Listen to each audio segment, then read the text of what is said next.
when the diagnosis is made, each partner will look at each other and scan the other's background, family history. Well, your uncle and your granddad and your mother, etc. So it's inevitable. You screen your partner before yourself for those autistic characteristics, and that may be true.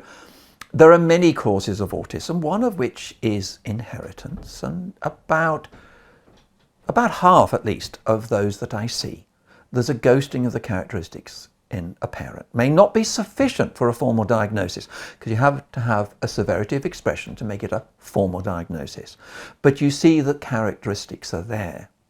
Now, that may then affect the acceptance of the diagnosis, because that parent may say, no, it's not autistic, because they're just like me, and I'm fine. There's nothing wrong with me, and there's nothing wrong with my son.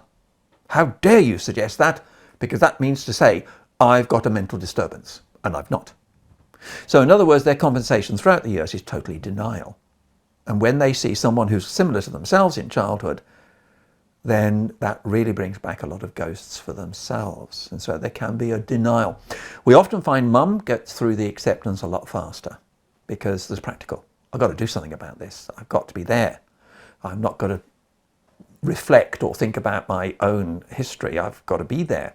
But it can be another parent who takes time to accept the autism.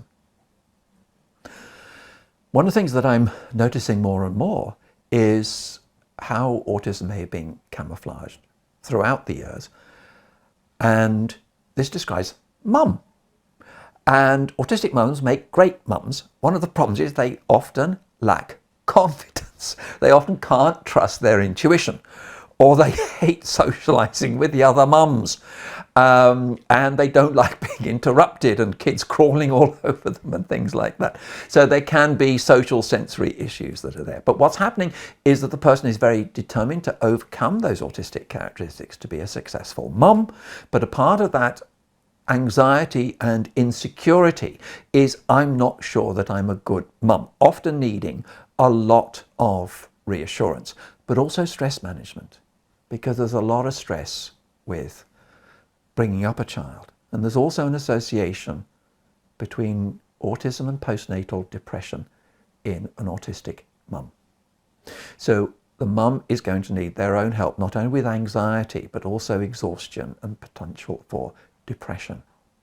But can be a superb mum in many ways, but may need grandparents, family, friends, and others to realize, don't take it for granted that she's totally confident in what she's doing.